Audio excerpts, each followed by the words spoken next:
I'm Mackenzie Kemp. Today on Lincoln Now, varsity basketball highlights and the sad death of Jimmy Carter. Find Lincoln Now on Instagram.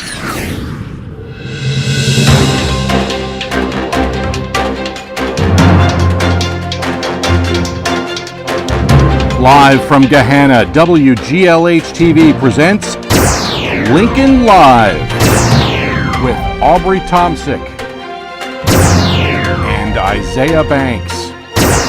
Today, a career achievement. Coach Steib hits another milestone on the court. We're only 8 days into the new year. What classes do you want to take? And setting clear goals. What two wrestlers are doing to make it back to state.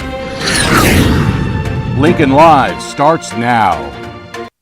Good morning, Lincoln. Welcome to the first show of 2025. I'm Aubrey Thompson. And I'm Isaiah Banks. Hey, Aubrey, how was your winter break? Mine was really good. I spent a lot of time with family, friends, and I watched a lot of football. How about you? It was great. I also saw my family, and I went sledding this past Monday. Let's get into the news. Today is the second day of the second semester, and Mr. Banks has a suggestion for you. Mr. Banks would like to remind you to check Infinite Campus for any possible changes to your schedule, such as new room numbers, study hall assignments, or lunch shifts. So take a moment and double check your schedules. They are updated in Infinite Campus. Speaking of classes, scheduling season is now open. Hey Isaiah, have you entered your course request for next year yet? No, I have an idea of what classes I'm going to take, but I still need some more time.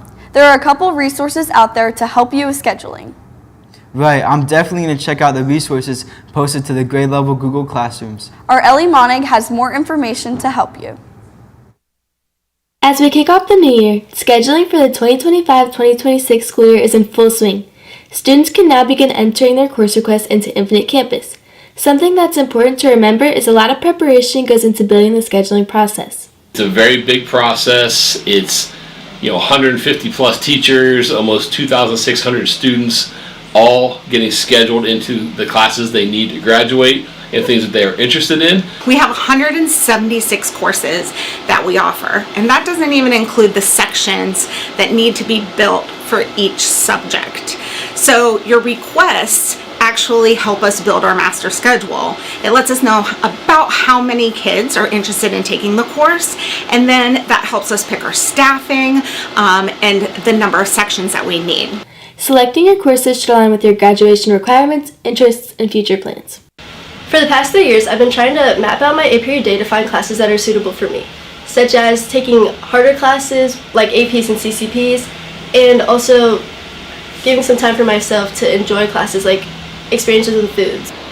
Everyone wants a perfect schedule. While it may not always be totally possible, there are things within your control. It's going to be important, and we're going to ask that you guys put in your requests for alternate options.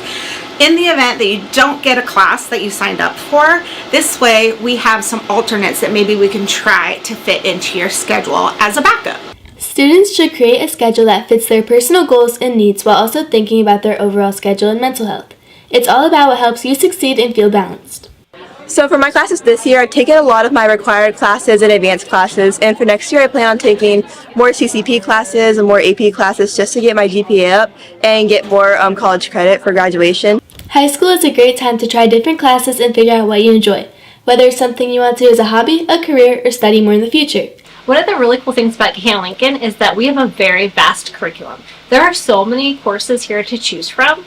We have, for example, in the science department, after a student takes physical science and biology, there are over 17 additional science courses to choose from. When picking classes for next year, think about balancing your workload, taking electives and subjects you're really interested in, and mapping out your 8-period day. This is Ellie Monig for Lincoln Live. Mrs. Palmer's biology classes have gotten right back to work after the break. Yesterday, they discussed the functions of enzymes and how they work to break down specific proteins. Students took 2 cubes of Jell-O, one being the control and the other covered in meat tenderizer. They waited 20 minutes and observed how the bromelain, which is also found in other foods such as pineapples, broke down the Jell-O and compared it to the control cube. Here is Lauren LaCrosse to explain her thoughts on the lab.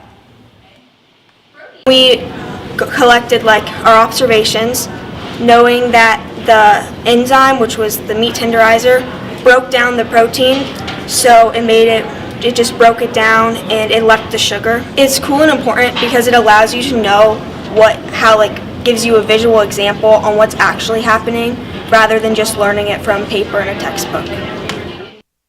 Today marks the first day of Ski Club this winter season.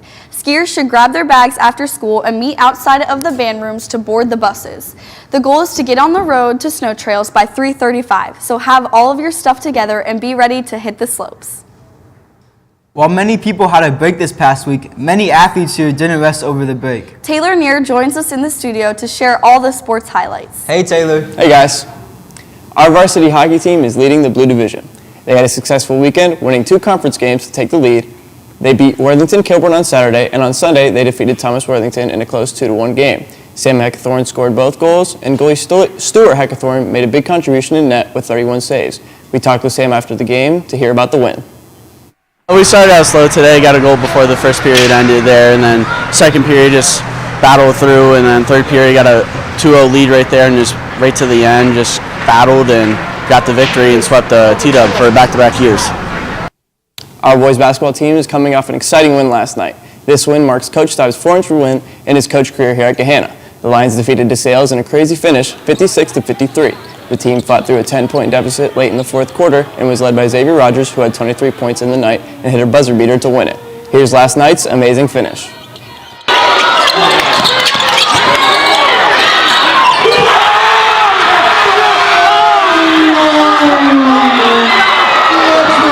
At first it wasn't for me, but it was for Nas, but our coach recognized that they were going to play him heavy, so he trusted me with the shot, and I'm just glad that he trusted me. I was able to hit that. Meant a lot. We needed this. It was a big win, and we followed our game plan, execution. That's why we won that, and we need a lot more of this energy, and it was our defense, for real. Tonight's game meant a lot because we've been on a losing streak, just losing tough, close ones, and we just had to get one, and especially since our coach had 399 wins, this was important to get. That's all I have for you guys today. Sending it back to the news desk. Thanks, Taylor. Our girls wrestling team has been great this year and is looking to compete for states once again. Last year, Kylie Tibbs and Jordan Mills both qualified to compete at states and were top finishers in the respective weight classes. This season, the girls have high expectations for themselves and are looking to come out on top.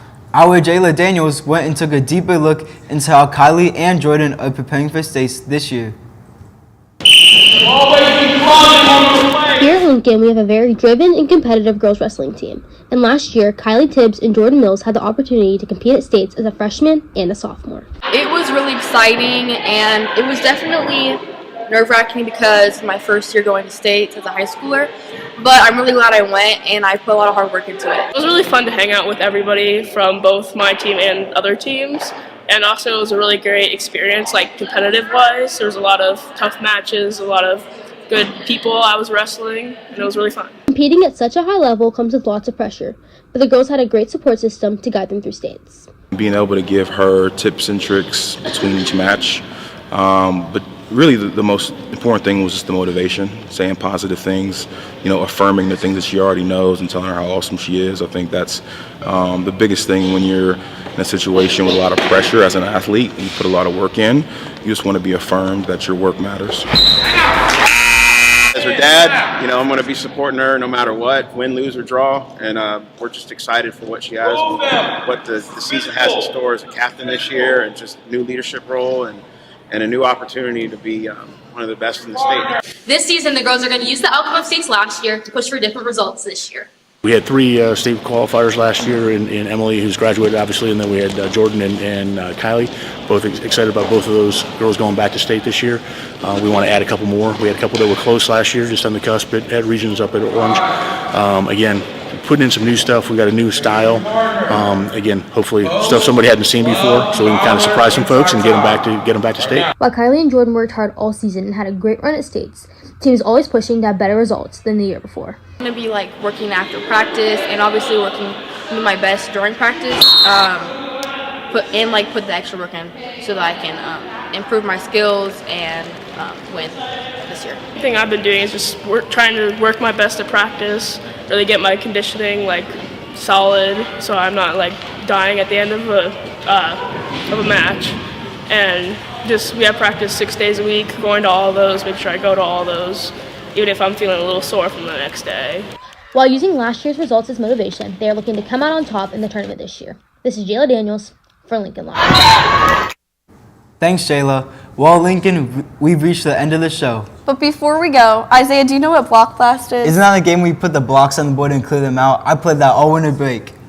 Yeah, and our Matthew Leesburg took to the halls to find Lincoln's highest block blast score. Bye! What's your block blast high score? Let me check. Let's go.